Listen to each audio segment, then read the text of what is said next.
Representative Chellie Pingree says she will be among those boycotting President Trump's State of the Union address on Tuesday.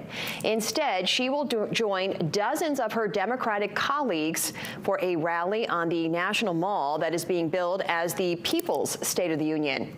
Pingree, who represents Maine's 1st congressional district, has been critical of Trump and his administration, most recently over the increased immigration enforcement activity in Maine that happened last month.